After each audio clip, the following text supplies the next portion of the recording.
British लोग ज़्यादा चालाक थे, उन्होंने ये कहा कि हम संस्कृत पढ़ेंगे और आपको सिखाएंगे आपका क्या धर्म है। विलियम जोन्स जो थे, उन्होंने लोगों को पूछा हिंदू लॉ की बुक कहाँ है। उन्होंने कहा भी कोई एक बुक नहीं है, बहुत सारी बुक्स हैं। हमारी तो पूरी लाइब्रेरी है सर, हमारी तो एक पुस्तक नहीं, आपकी तो एक पुस्तक है, हमारी तो लाइब्रेरी है। इंडियन नॉलेज सिस्टम को ये जो NEP है, न्यू एजुकेशन पॉलिसी 2020 है, उसमें इम्पोर्टेंस तो दी है और उसको एक अलग सब्जेक्ट बना दिया है। हम चाहते हैं कि इंडियन नॉलेज सिस्टम के द्वारा ही सोशल साइंस निकले, इंडियन नॉलेज सिस्टम के द्वारा ही फिजिक्स निकले। इंडियन नॉलेज सिस्टम को तो फाउंडेशन समझें और बाकी जितने भी सब्जेक्ट है वो उसके बेसिस पर होने चाहिए। ये एक प्लेटफॉर्म होना चाहिए। विलेज के गंवार के लोग नहीं हैं, ये गरीब लोग नहीं हैं, ये हार्वर्ड के आईवी लीग वाले लोग हैं और जो वो पढ़ रहे हैं वो ज़्यादा डेंजरस है।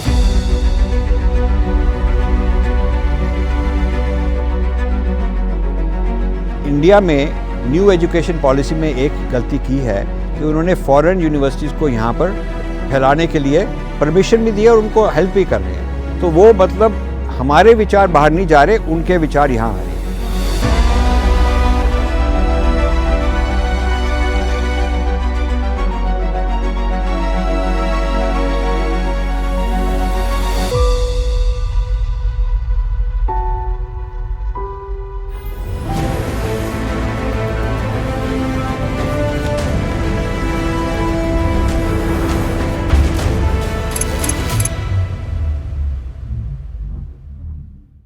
मैं जब सिनेमा स्कूल में था तो मैंने एक फ़िल्म देखी थी स्टैनली कुब्रिक की 2001 ए स्पेस ऑडिसी। जी जी जी, बहुत फेमस फिल्म है। उसमें भी देखिए उस काल में कुब्रिक का जीनियस देखिए कि उसने एक तरीके से हमें सावधान किया था, आगाह किया था कि अगर मशीनें अगर इंटेलिजेंट हो जाएंगी तो हमारे साथ क्या हो सकता है।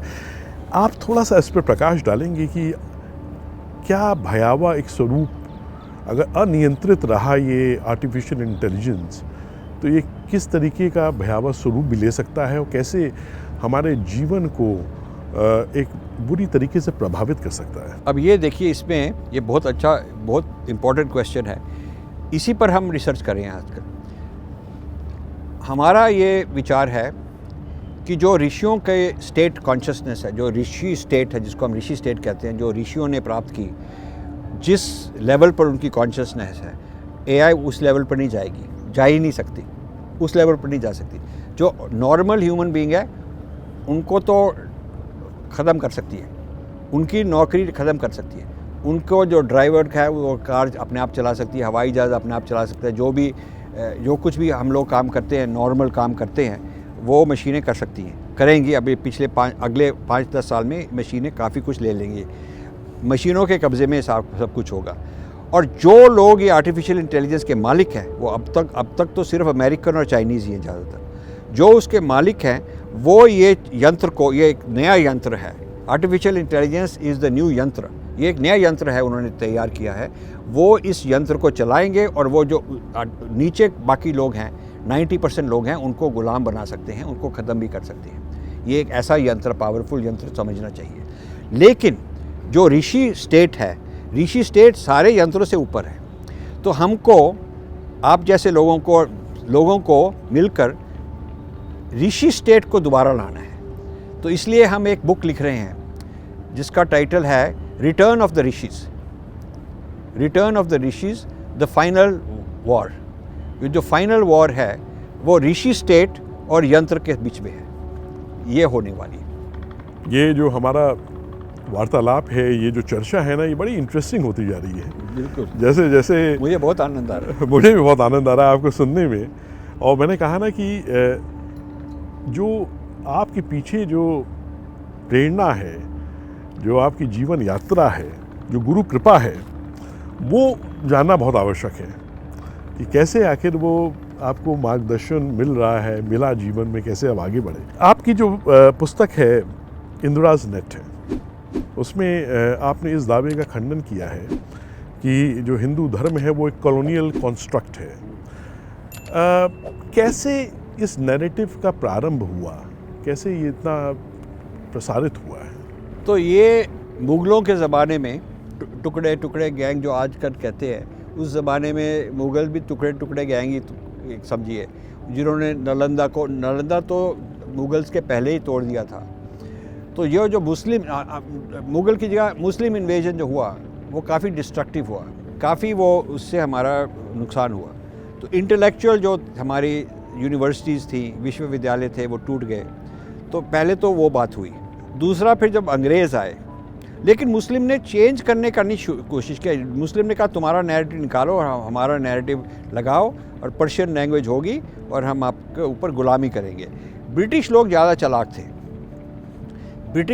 चालाक थे। उन्होंने ये कहा कि हम संस्कृत पढ़ेंगे और आपको सिखाएंगे आपका क्या धर्म है। तो उन्होंने कई पंडितों को बुलाकर ये धर्म शास्त्र की ट्रांसलेट करवाने की कोशिश की। विलियम जोन्स जो थे 1790s में, वो कलकत्ता हाई कोर्ट के सुप्रीम कोर्ट के जज थे और उन्होंने कहा कि हम ये उनके धर्म के हिंदू लॉ के अनुसार जजमेंट दिया करेंगे ताकि लोग हिंदू लोग मानेंगे। तो उन्होंने लोगों को पूछा हिंदू लॉ की बुक कहाँ है। उन्होंने कहा भी कोई एक बुक नहीं है, बहुत सारी बुक्स हैं। हमारी तो पूरी लाइब्रेरी है सर, हमारी तो एक पुस्तक नहीं, आपकी तो एक पुस्तक है, हमारी तो लाइब्रेरी है। तो उनको ये नहीं उनका मालूम कि अभी ये इतनी बड़ी लाइब्रेरी है तो कैसे हम जजमेंट देंगे। तो उन्होंने एक बुक निकालनी थी, the law of the Hindus. तो उन्होंने कुछ पंडितों को कहा और बता दिया कि ये लिखो, ये मत लिखो, जैसे करके उन्होंने एक बना दी पुस्तक। तो वो बन गई लॉ ऑफ द हिंदूज़। उसके अनुसार उन्होंने जजमेंट शुरू करनी की।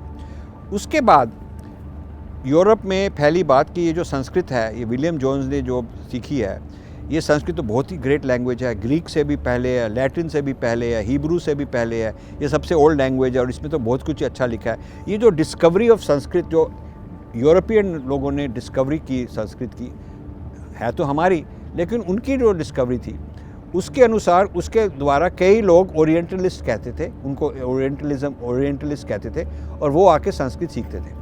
कुछ तो इंग्लैंड में बैठे सीख रहे थे, कुछ जर्मनी में बैठ के सीख रहे थे, कुछ फ्रांस में और कुछ इंडिया आके भी सीखते थे। तो ये इसके बारे में हमने काफ़ी लिखा, हिस्ट्री ऑफ इंडोलॉजी। ये जो इंडोलॉजी, ये जो फील्ड थी, डिसिप्लिन था, ये था जो यूरोपियन लोग इंडिया को स्टडी करते थे, पुराने ज़माने की इंडिया को, और शास्त्रों के द्वारा खोज करते थे। तो ये जो लोग थे उनमें से कई तो बहुत जेन्युइन थे, वो ठीक तरह से समझना चाहते थे, कई ऐसे भी लोग थे, और कई थे जो बदमाशी कर रहे थे, गलत लोग थे, गुंडागर्दी के भी थे, तोड़ फोड़ करना चाहते थे, मिशनरी भी लोग थे, ऐसे भी लोग थे। तो ये उनके आपस में चर्चा होती थी। एक विदेशी और दूसरा विदेशी आपस में इंडिया के बारे में बहस कर रहा है और इसमें इंडियन आदमी कोई बैठा ही नहीं है। जब इन्होंने आर्यन थ्योरी निकाली, कोई इंडियन को बताया ही नहीं कि हम आपके बारे में ये थ्योरी निकाल रहे हैं। जो इन्होंने सारे कास्ट वास्ट के बारे में निकाली बातें, वो हमारे वर्ण जाति के विरुद्ध हैं सब, तो वो उन्होंने ही निकाली और हमारा उसमें कोई पार्ट नहीं था। हमारा कोई इसमें कोई किसी को इंक्लूड भी नहीं किया, किसी को मालूम भी नहीं था कि ऐसी बातें हो रही हैं। तो ये उस ज़माने की ये बात शुरू हुई, उस ज़माने से ये बात शुरू हुई। तो जो हमारे पारंपरिक जो हिंदू संस्थान है, वो क्या भूमिका निभा सकते हैं इस तरीके के नैरेटिव का विरोध करने में, प्रतिकार करने में? देखिए, इसीलिए हमारे जैसे जो लोग हैं उनकी इम्पोर्टेंस ये है कि हम इंग्लिश भी जानते हैं और भारत से जुड़े हुए हैं। हमको वेस्टर्न थॉट जो है, वेस्टर्न मेटाफिज़िक्स है, वेस्टर्न सिद्धांत आपको समझे, हम वेस्टर्न सिद्धांत को जानते हैं और क्योंकि दूसरे के सिद्धांत को जानते हैं हम उसको पहचान सकते हैं।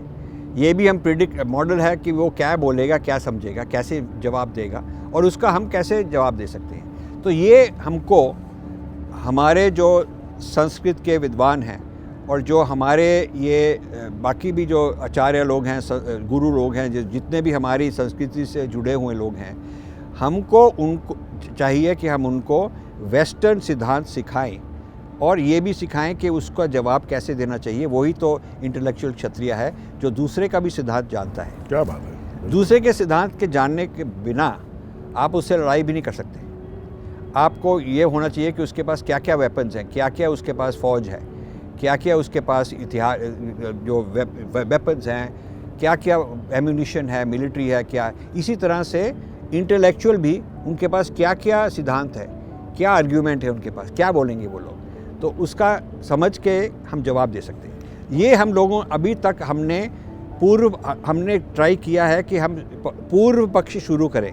अपनी तरफ से सारी पुस्तकें हमारी पूर्व पक्ष की हैं, उनके बारे में हम बोलते हैं, फिर उसका जवाब देते हैं। लेकिन ये पूर्व पक्ष अभी ज़्यादा पॉपुलर नहीं हुआ। अब हमको आरएसएस के लीडर्स ने कहा है कि वो पूर्व पक्ष आरएसएस में सिखा रहे हैं कि भी जो दूसरा है उसकी बात सुनो और समझो और फिर उसका जवाब दो। आरएसएस वाले शुरू कर रहे हैं। बहुत बढ़िया। Pratyam is about dedicating to revive our rich cultural heritage, the essence of Bharat. We are bringing to life the echoes of our glorious past. We need organizations like Pratyam. It is old as well as the new rise. प्राच्यम Hindu के गौरव की गाथा गाता है। 60 साल में हमने जो खोया विरासत के रूप में, संस्कृति के रूप में, उसको वापस लाने का काम कर रहे हैं। Our mission goes beyond creating content. We are sparking a cultural renaissance. प्राच्यम एक उत्तिष्ठत का नाद है। हिंदू समाज को जोड़ने के लिए और सच्चाई दिखाने का काम प्राच्यम द्वारा हो रहा है। कई दशकों की एक आवश्यकता को प्राच्यम पूरा कर रहा है। प्राच्यम is putting out as an urgent civilization imperative. गुलामी की मानसिकता अगर कहीं पर भी अंदर धसी हुई हो ना, उसको उखाड़ फेंकने का काम प्राच्यम का कंटेंट करता है। Launching the world's first Hindu OTT platform is just the beginning. We have much more to achieve. पूरा जन जन सत्य से, तथ्य से और यथार्थ से परिचित होगा। आपका ये प्रयत्न ईश्वर की आराधना ही है। काउंटर नैरेटिव का आंदोलन आरंभ हो चुका है। Pratyam is doing an excellent job to give you knowledge which you don't get in school. I absolutely love it. I'm very happy to be a part of the Pratyam family. I extend my best wishes to you and your entire team. एक बहुत बड़ी सनातन की सेवा हुई है, उसके लिए मैं हृदय से प्राच्यम का अभिनंदन करता हूँ। Your support can turn this vision into reality. Pratyam. Pratyam is doing a very, very good job. We Sanatanis need Pratyam. People are going back to their roots. It's important for our country. Arm yourself with the knowledge. It's almost like a movement. This is a visionary endeavor. प्राच्यम को सफलता के लिए साधुवाद। Amazing job. Strongly recommend do your contribution. Support them, subscribe them. By donating to Pratyam, you are just not giving. You are investing in our culture, our future, and our children. Reaching out to the people with the results of the research, I wish them all the very best. Join us on this journey. Donate today and become part of a timeless legacy.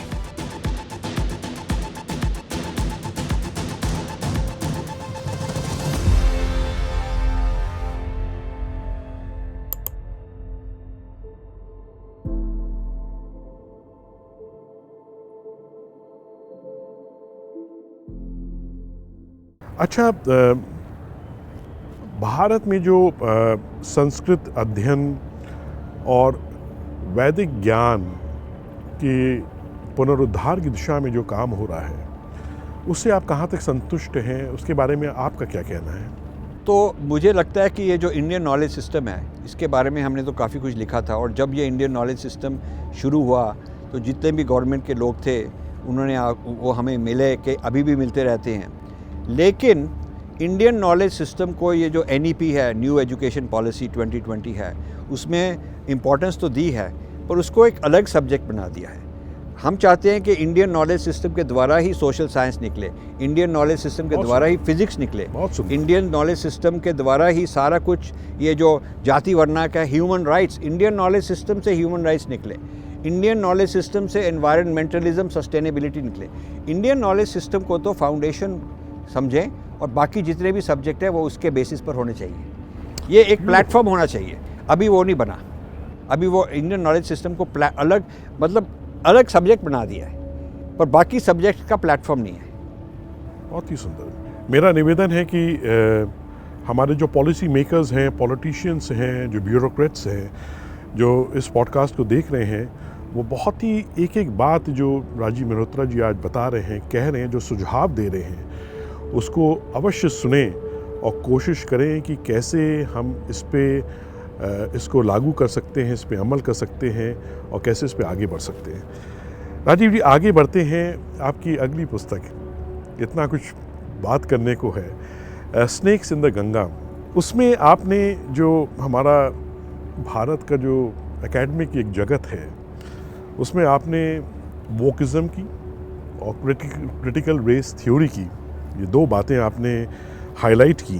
Bharat में वर्तमान में ये दोनों चीज़ें कितनी ज़्यादा गहराई तक उतर चुकी हैं? काफ़ी गहराई तक उतर चुकी हैं, क्योंकि ये जो स्नेक्स इन द गंगा है उसमें हम दिखाते हैं कि ये जो बहुत हाई लेवल पढ़े लिखे लोग हैं, ये विलेज के गंवार के लोग नहीं हैं, ये गरीब लोग नहीं हैं, ये हार्वर्ड के आईवी लीग वाले लोग हैं जो बहुत अच्छे ऊंचे ऊंचे घरों के बच्चे लड़के लड़की हैं, जिनके पेरेंट्स गवर्नमेंट के सीनियर ऑफिसर्स हैं, मिलिट्री में ऑफिसर्स हैं, ये जिनके पेरेंट्स इंडस्ट्रियलिस्ट हैं, बहुत उनके पास धन है, बहुत उनके पास पावर है, ये उनके बच्चे वहाँ जाके ये पढ़ रहे हैं। और जो वो पढ़ रहे हैं वो ज़्यादा डेंजरस है, क्योंकि वो आके फिर उनकी नौकरियाँ जो हैं वो भी बड़ी पावरफुल नौकरियाँ हैं। और इंडिया में न्यू एजुकेशन पॉलिसी में एक गलती की है कि उन्होंने फॉरेन यूनिवर्सिटीज़ को यहाँ पर फैलाने के लिए परमिशन भी दिया और उनको हेल्प भी कर रहे हैं। तो वो मतलब हमारे विचार बाहर नहीं जा रहे, उनके विचार यहाँ आ रहे हैं, ये कर रहे हैं। उनको चाहिए कि जो फॉरेन यूनिवर्सिटी इंडिया में आए वो सिर्फ स्टेम, साइंस टेक्नोलॉजी, इन चीज़ों में आए, मेडिसिन, इंजीनियरिंग, टेक्नोलॉजी के बारे में सिखाए, लेकिन सोशल साइंसेस और हमारा इतिहास और हमारा दर्शन, फ़िलासफ़ी, जो कुछ है, रिलीजन है, इसके बारे में हमको फॉरेन यूनिवर्सिटी यहाँ लाना नहीं चाहिए। बहुत ही सुंदर। इसी पे मैं थोड़ा सा और आगे पूछना चाहूँगा कि ये जो वेस्टर्न जो पर्सपेक्टिव है, इसको बिना जांचे, बिना परखे, इसको यूं ही लागू कर देना, ये कितना ख़तरनाक हो सकता है? बहुत ख़तरनाक है। ये एक तरह की कॉलोनाइजेशन है, ये एक तरह की लेटेस्ट कॉलोनाइजेशन ये है कि हम अब जाके वेस्टर्न नैरेटिव को, विच मीन्स मेनली वो जो अमेरिकन नैरेटिव है आजकल, उसको हम इंपोर्ट कर रहे हैं। जैसे कि बहुत ऊंची कोई टेक्नोलॉजी हो, उसको हम ऐसे इंपोर्ट कर रहे हैं। चाइना वाले लोग सिर्फ टेक्नोलॉजी को इंपोर्ट कर रहे हैं, साइंस और टेक्नोलॉजी को, वो हिस्ट्री को वो नहीं चाहते कि अमेरिकन लोग उनको चाइना के हिस्ट्री बताएं, उनकी कल्चर क्या है, क्या पिछड़ी जातियां हैं, क्या ह्यूमन राइट का प्रॉब्लम है, वो ऐसी चीज़ों को नहीं चाहते। उन्होंने ब्लॉक कर दिया, ऐसी चीज़ें नहीं। तभी उन्होंने फॉरेन सोशल मीडिया को ब्लॉक कर दिया पिछले 10 साल से क्योंकि वो कहते हैं कि वो जो नैरेटिव बताएंगे वो गलत नैरेटिव बताएंगे। इंडिया को ये इतना कॉन्फिडेंस नहीं रहा कि हम ये कह सकें कि देखो जो नैरेटिव है वो तो हमारे लोग ही, उन्हीं का अधिकार है, वही बनाएंगे, और हम ऐसी योजनाएं शुरू करेंगे, ऐसे प्लेटफॉर्म शुरू करेंगे जो हमारे से जुड़े हुए हैं, हमारी संस्कृति से जुड़े हुए हैं, वही नैरेटिव चलाएंगे। राजीव जी, इसी संदर्भ में, इसी पुस्तक के संदर्भ में एक प्रश्न और है। आपने कहा कि जो हार्वर्ड है it's a nest of snakes. Yes. और आपने कहा कि वो तो जो कर रहे हैं, लेकिन हमारे अंदर भी शत्रु बोध नहीं है। हाँ। और हमारे ही कॉर्पोरेट्स, इंडस्ट्रियलिस्ट जो है वो वहाँ पे उनको फंड कर रहे हैं। हाँ।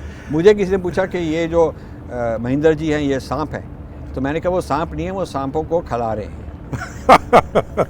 दूध पिला रहे हैं, सपेरे हैं, वो उनको नाच करवा रहे हैं। वो आप नहीं हैं, वो आप नहीं, आप बहुत अच्छे लोग हैं, लेकिन वो सांपों को नर्चर कर रहे हैं। तो जैसे ये लोग हैं, पीरामल हैं, महिंद्रा हैं, मित्तल हैं, इनको आप क्या कहना चाहेंगे, क्या मैसेज? हम ये कहना चाहते हैं कि देखिए, आप भारत से जुड़े हुए हैं, आप अच्छे लोग हैं, आपने हमारे भारत के लिए कितना कुछ किया है, इकॉनमी को बढ़ाया है, जॉब निकाली हैं, लेकिन आप उन लोगों के सामने क्यों डरे हुए हैं? आप बिलियनियर्स हैं, क्यों डरे हुए हैं? आप उनके साथ में क्यों आपका कॉम्प्लेक्स है कि आप भारत में तो बहुत ग्रेट हैं, उनके सामने जाके झुक जाते हैं कि मुझे यहाँ पर ट्रस्ट में, हार्वर्ड की ट्रस्ट में बोर्ड में लगा दो, अच्छा रहेगा, मेरे को ये वॉरेन बफेट या बिल गेट्स के साथ बैठा दो तो बहुत अच्छा लगेगा। आपको ये इन्फीरियरिटी कॉम्प्लेक्स क्यों है? ये नहीं होना चाहिए। और आप जब इन लोगों को वेस्टर्न इंडस्ट्रियलिस्ट के साथ नेगोशिएट करते हो, आप ये क्यों नहीं कह सकते कि देखो जी बिल गेट्स, आपके पास 40,000 इंडियन इंजीनियर्स हैं, तो जितने परसेंट इंडियन वहाँ पर टोटल इंजीनियर्स इंडियन हैं, उतने परसेंट हमको भी आपकी इंटेलेक्चुअल प्रॉपर्टी में रॉयल्टी मिलनी चाहिए। कुछ हमारे दिमाग की बात है, ये हमारे दिमाग की बात है, मालिक तो आप हो, ठीक है, आपको ज़्यादा मिलनी चाहिए, आपको मेजॉरिटी होनी चाहिए, पर कुछ तो हमारा भी हक है ना। ऐसे क्यों नहीं नेगोशिएट करते? तो और हार्वर्ड को ये क्यों नहीं कहते कि देखिए आप हमारा पैसा ले रहे हो, हमारा नाम ले रहे हो, तो हम फैसला करेंगे कौन सा प्रोफेसर बनेगा। जो हमारा मित्तल सेंटर है, हार्वर्ड को नहीं चाहिए कि वो अपना प्रोफेसर लगाए। हम यहाँ पर सारे गुरुओं से मिलकर एक कमेटी बनाएंगे, गुरुओं की ऑर्गेनाइजेशन से मिलकर उनको गुरुओं को कंसल्टेंट बनाएंगे। हम अपने गुरुओं को कंसल्टेंट बनाएंगे, वो जो आपके पीछे देखेंगे कि आप क्या कर रहे हैं।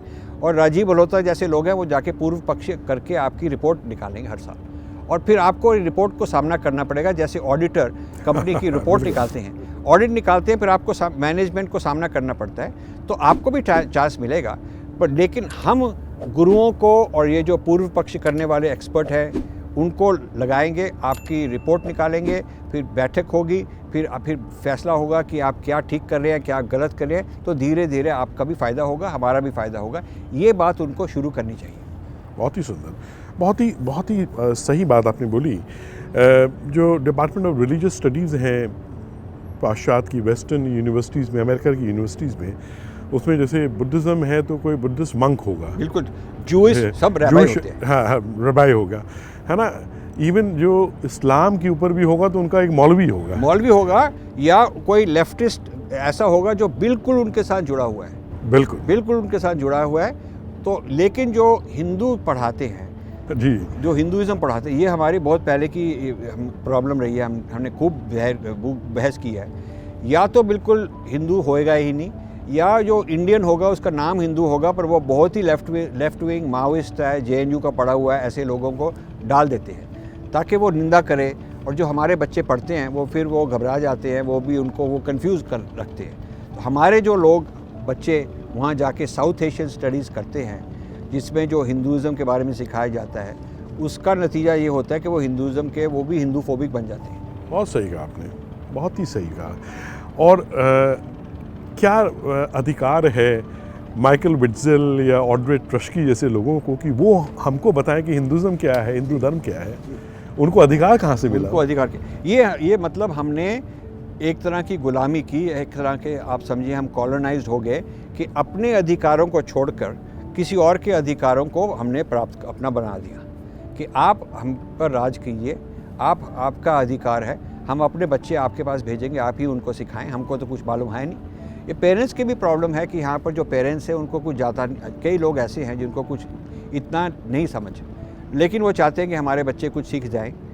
तो उनको लगता है कि कुछ रिचुअल, कुछ सिंबलिज़म हो जाए तो वही काफ़ी है। पर जो सिंबलिज़म है, रिचुअल है, वो तो ठीक है, बहुत इंपॉर्टेंट है, पर उसके नीचे क्या विचार है, क्या फ़िलॉसफी है, क्या इतिहास है, हिस्ट्री है, सोशल थॉट है, वो भी इम्पॉर्टेंट है। Do you know Bharat was made victim of conspiracies, censorship, and ideological subversions?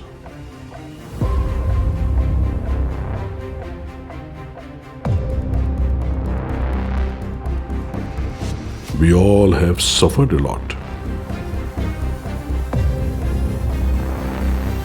Let's end that now. We bring to you Prachyam, an unapologetic video platform for Hindus. Protect your family from false narratives about Bharat.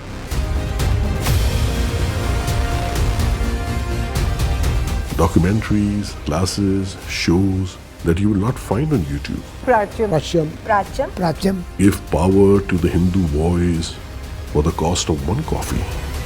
Subscribe now at prachyam.com. अब हम लोग आते हैं जो बहुत ही आपकी महत्वपूर्ण जो पुस्तक अभी रिलीज़ हुई है कुछ दिन पहले, वो इसलिए महत्वपूर्ण है कि जो बच्चे हैं और जो आने वाली पीढ़ियां हैं वो इस महान देश का, इस सभ्यता का, इस संस्कृति का भविष्य है। और ये बहुत ही आवश्यक है कि हम इस बात पे बहुत ध्यान दें कि किस परिवेश में वो बच्चे क्या सीख रहे हैं, कैसे वो बड़े हो रहे हैं, और उनको सही परिवेश दें, सही वातावरण दें, सही दृष्टि दें, सही ज्ञान दें। तो हम बात करना चाहेंगे अब आपसे who is raising your children, इस पुस्तक के बारे में। इसमें आपने इस बात को बहुत अच्छी तरीके से आप प्रकाश में लाए हैं कि जो बाहर की शक्तियां हैं वो हमारे बच्चों के मानसिक विकास को प्रभावित कर रही हैं। हम आपसे ये जानना चाहते हैं थोड़ा विस्तार में कि ये जो बिग टेक है, जो सोशल मीडिया है, जो आर्टिफिशियल इंटेलिजेंस है और जो तमाम ये जो नई टेक्नोलॉजी है, ये बच्चों के सोचने के, समझने के, देखने के दृष्टिकोण को कैसे प्रभावित कर रही हैं? बहुत बढ़िया। ये पुस्तक का टाइटल हिंदी में हो सकता है कि आपके बच्चों को कौन पाल रहा है। बहुत सुंदर। हाँ, आप तो नहीं पाल रहे, ये हम समझाएंगे कि आप समझते हैं आप पाल रहे हैं, लेकिन स्कूलों में जो उनको पढ़ाया जा रहा है और जो सोशल मीडिया के साथ ऐप्स हैं जिसके साथ वो जुड़े हुए हैं, उनका जो उनके ऊपर असर है, उनका इन्फ्लुएंस है, वो एंटी इंडिया और हिंदू फोबिक भी बहुत काफ़ी हद तक है। तो ये हम कहना चाहते हैं कि एक तो सोशल मीडिया जो है वो इंडिया वाले नहीं कंट्रोल कर रहे, वो इंडिया के बाहर के लोग कंट्रोल कर रहे हैं। ये फॉरेन फोर्सेस है, जो बिग टेक है वो इंडिया का नहीं है। अब इंडिया को होना चाहिए, अभी होना चाहिए कि जो जैसे गूगल सर्च है, महिंद्रा सर्च होनी चाहिए, रिलायंस सर्च होनी चाहिए, ऐसी सर्च होनी चाहिए, और जो हमारा ऑपरेटिंग सिस्टम है वो भी होना चाहिए। जो लार्ज लैंग्वेज मॉडल है जैसे चैट जीपीटी है हमारा होना चाहिए, हमारे को धर्मा जीपीटी होनी चाहिए, चैट धर्मा होनी चाहिए। अब हम ये बताना चाहते हैं एआई की जगह अद्वैत इंटेलिजेंस होना चाहिए। अब हमने 3 साल पहले एक प्रोजेक्ट शुरू किया जिसका नाम है आस्क राजीव.ai। ये 3 साल पहले का प्रोजेक्ट है। अब अप्रैल में जब हमारी 30th एनिवर्सरी होगी इन्फिनिटी फाउंडेशन की न्यू जर्सी में, हम इसको लॉन्च करेंगे, इस प्रोजेक्ट को लॉन्च करेंगे। अब ये आर्टिफिशियल इंटेलिजेंस है, न्यूरल नेटवर्क है, लेकिन इसकी जो ट्रेनिंग है वो विकीपीडिया से नहीं हुई, न्यूयॉर्क टाइम्स से नहीं हुई, वॉशिंगटन पोस्ट से नहीं हुई, वो ये मैक्स मिलर की पुस्तकों से नहीं हुई। वो जो हमारी पुस्तकें हैं उनके साथ उनकी ट्रेनिंग हुई है। उसका ये गोल है, पर्पस ये है कि यदि जैसे अब आप हम ये क्वेश्चन पूछते हैं, जवाब हम देते हैं, तो हम चाहते हैं कि आगे ज़माने में हम नहीं रहेंगे तो कोई भी आस्क राजीव को प्रश्न पूछेगा तो जो हमारी पुस्तकों में लिखा हुआ है उसके अनुसार वो जवाब देगा।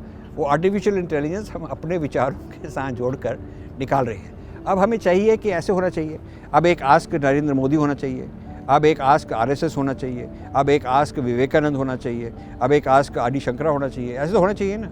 हमको अपने ये चैट जीपीटी जैसे हमारे अपने निकालने चाहिए, और ये एक से नहीं होगा, ये तो हमारे कितने अनेक हैं। एक जो आदि शंकरा होगा और जो रामानुजाचार्य होगा और जो माधवाचार्य होगा वो अलग अलग होगा। बिल्कुल। जो बुद्ध होगा उसमें भी कई अलग है। तो ये तो जो हमारी कितनी तरह की फ़िलासफ़ीज़ हैं, कितनी तरह की थॉट्स हैं, कितनी तरह की पॉलिटिकल विचार हैं, ये इन सब को हमने एक तरह का सम्मेलन, एक हमारे आर्टिफिशियल इंटेलिजेंस जैसे स्वामी जी ने, स्वामी दयानंद सरस्वती ने हिंदू धर्म आचार्य सभा निकाली थी। अब ये एक नई तरह की आर्टिफिशियल इंटेलिजेंस सभा निकालनी चाहिए। हमारी ये संस्कृति से जो जुड़े हुए हैं उनके जो पुस्तकें हैं उनके बेसिस पर। बहुत ही सुंदर। लेकिन जो माता पिता हैं वर्तमान के, उनकी ये सोच है कि जो एलीट एक शिक्षा है, जो वेस्टर्न शिक्षा पद्धति है, उससे ही हमारे बच्चा जो है पढ़ के सफल हो सकता है। लेकिन कहीं ना कहीं वो अपनी सांस्कृतिक जड़ों से वो कहीं ना कहीं टूट जाता है। वो ये इसका क्या दुष्प्रभाव है और इसके लिए क्या करना चाहिए हमें? मेरा ख्याल एक तो ये इन्फीरियरिटी कॉम्प्लेक्स है थोड़ा सा, और दूसरा है कि लोगों को टाइम नहीं है। ये इतने करियर्स हैं, फादर का करियर, मदर का करियर, नौकरियां हैं, तो वो बच्चों के बारे में जो चाहिए, जो इतना टाइम लगाना चाहिए वो नहीं लगाते। तो इसलिए उन्होंने इसको आउटसोर्स कर दिया है स्कूल को, बच्चों को स्कूल को आउटसोर्स कर दिया कि आप उनको पढ़ाओ। आप खुद पढ़ाना चाहिए, कुछ संस्कृति तो अपनी डालनी चाहिए, कुछ संकल्प कुछ तो होना चाहिए अपनी तरफ से। तो वो नहीं है। तो ये प्रॉब्लम है, क्योंकि हमने सारा कुछ उनको जो पालना है वो हमने आउटसोर्स कर दिया। राजीव जी, आप इतनी प्रेरणा की बातें बता रहे हैं और एक इतनी महान गुरु शिष्य परंपरा में हैं। मैं अगर आपसे पूछूं कि आज के माँ बाप को, माता पिताओं को आप क्या कहना चाहेंगे कि बेर मिनिमम वो कौन कौन सी चीज़ें हैं जो उनको अवश्य करनी चाहिए अपने बच्चों के पालन पोषण में? हर माता पिता को कम से कम 1 घंटा रोज़ हर बच्चे के साथ बैठकर कुछ अपनी संस्कृति के बारे में, कुछ अपने भारत के बारे में, कुछ भी जो भी आपके फैमिली में रिचुअल है, जो भी रीति रिवाज है, 1 घंटा रोज़ उनको सिखाना चाहिए। और अपनी भाषा, चाहे हिंदी हो, पंजाबी हो, मराठी हो, बंगाली हो, उसमें बातचीत सिखानी चाहिए। उससे वो जुड़े रहेंगे तो ठीक रहेगा। पूरा इंग्लिश मीडियम, ये भी बहुत बड़ा प्रॉब्लम है।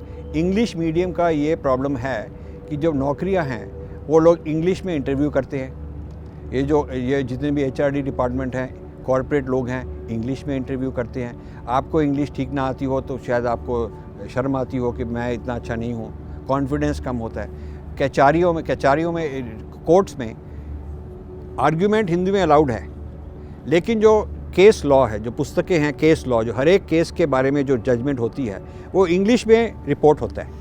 वो इंग्लिश में जो वकीलों की ऑफिसेज में देखते होंगे, जो किताबें पढ़ी होती हैं 50-60 खूब सारी किताबें, वो सब इंग्लिश में लिखी होती हैं। इसका मतलब उनको किसी केस में आर्ग्यू करना है, वो सीखना चाहते हैं ऐसा केस पहले क्या हुआ, क्या जजमेंट हुई, तो वो उनको इंग्लिश आनी चाहिए। यदि इंग्लिश नहीं आएगी तो वो नहीं सीख सकेंगे। तो ये सारा कुछ अपनी अपनी भाषाओं में होना चाहिए। ये प्रॉब्लम बहुत है। अब ये हो सकता है, आर्टिफिशियल इंटेलिजेंस का ये फ़ायदा भी है, आप ऑटोमेटिक ट्रांसलेशन भी कर सकते हैं। बहुत सुंदर।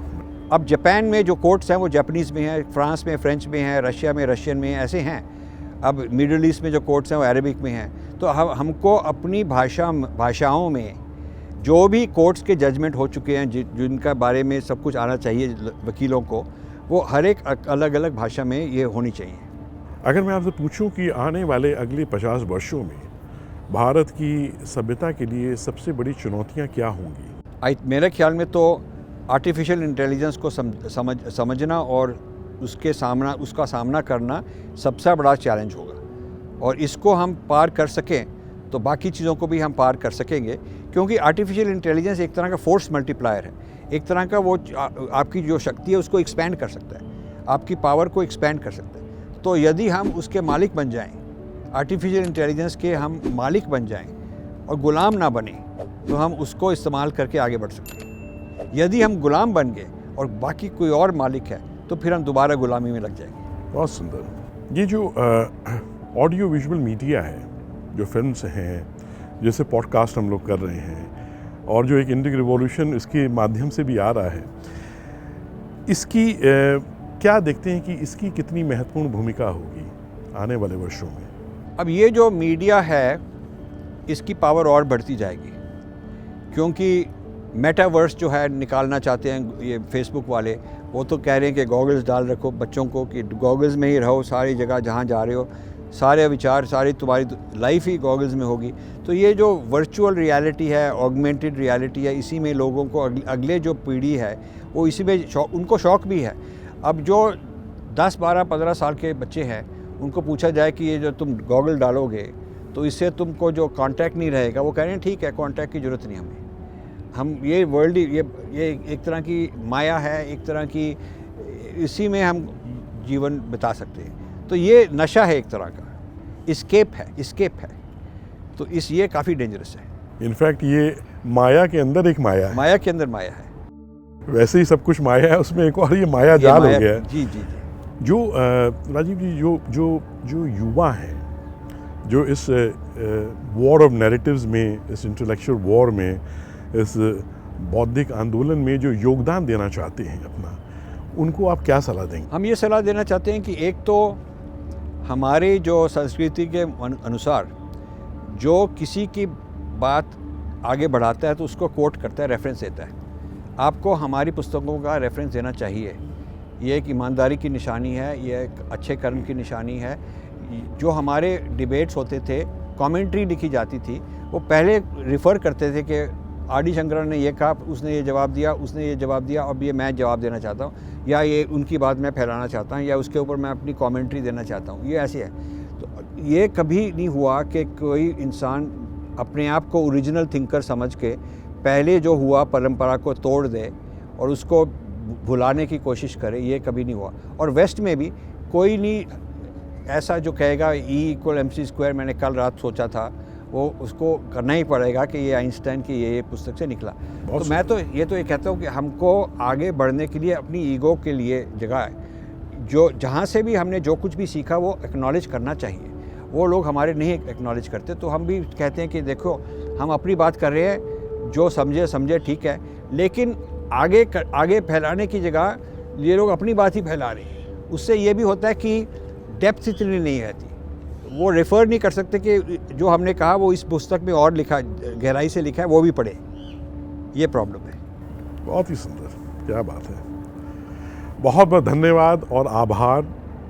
मन तो कर नहीं रहा है कि इस परिचर्चा को, इस पॉडकास्ट को हम यहाँ पे समाप्त करें। मन तो कर रहा है कि आपको सुनते रहें और प्रश्न पूछते रहें, लेकिन कुछ हम लोग अगले सेशंस के लिए भी रखते हैं, कुछ प्रश्नों को, कुछ चर्चाओं को, कुछ बातों को और कुछ दृष्टिकोण को, जो आपको ईश्वर ने कितना अद्भुत, इतना उत्कृष्ट दिया है।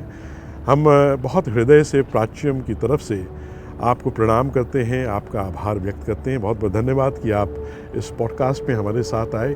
काशी की पुण्य तपोभूमि में हम लोगों को ये पॉडकास्ट करने का सौभाग्य हुआ। शिव आपके इष्ट हैं और शिव और शक्ति हमारे इष्ट हैं। बहुत ही आनंद आया। बहुत बहुत धन्यवाद। आपके हम बहुत आभारी हैं कि आपने हमारे से इतनी अच्छी तरह से बातें की।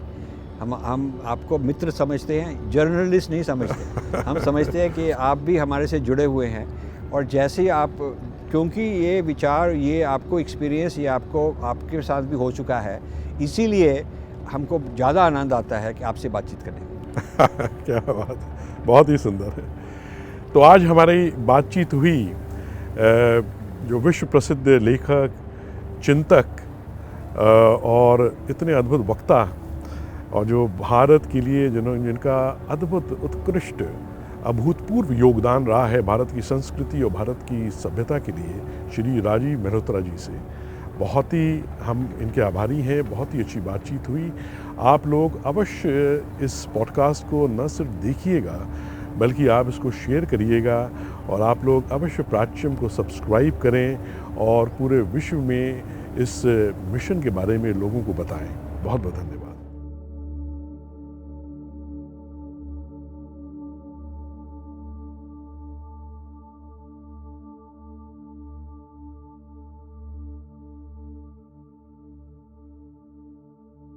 Pracyam is about dedicating to revive our rich cultural heritage, the essence of Bharat. We are bringing to life the echoes of our glorious past. We need organizations like Pracyam. It is old as well as the new rise. प्राच्यम Hindu के गौरव की गाथा गाता है। 60 साल में हमने जो खोया विरासत के रूप में, संस्कृति के रूप में, उसको वापस लाने का काम कर रहे हैं। Our mission goes beyond creating content. We are sparking a cultural renaissance. प्राच्यम एक उत्तिष्ठत का नाद है। हिंदू समाज को जोड़ने के लिए और सच्चाई दिखाने का काम प्राच्यम द्वारा हो रहा है। कई दशकों की एक आवश्यकता को प्राच्यम पूरा कर रहा है। Pracyam is putting out is an urgent civilization imperative. गुलामी की मानसिकता अगर कहीं पर भी अंदर धसी हुई हो ना, उसको उखाड़ फेंकने का काम प्राच्यम का कंटेंट करता है। Launching the world's first Hindu OTT platform is just the beginning. We have much more to achieve. पूरा जन जन सत्य से, तथ्य से और यथार्थ से परिचित होगा। आपका ये प्रयत्न ईश्वर की आराधना ही है। काउंटर नैरेटिव का आंदोलन आरंभ हो चुका है। Pracyam is doing an excellent job to give you knowledge which you don't get in school. I absolutely love it. I'm very happy to be a part of the Pracyam family. I extend my best wishes to you and your entire team. एक बहुत बड़ी सनातन की सेवा हो रही है, उसके लिए मैं हृदय से प्राच्यम का अभिनंदन करता हूँ। Your support can turn this vision into reality. Pracyam. Pracyam is doing a very, very good job. We Sanatanis need Pracyam. People are going back to their roots. It's important for our country. Arm yourself with the knowledge. It's almost like a movement. This is a visionary endeavor. प्राच्यम को सफलता के लिए साधुवाद। Amazing job. Strongly recommend do your contribution. Support them, subscribe them. By donating to Pracyam, you are just not giving. You are investing in our culture, our future, and our children. Reaching out to the people with the results of the research, I wish them all the very best. Join us on this journey. Donate today and become part of a timeless legacy.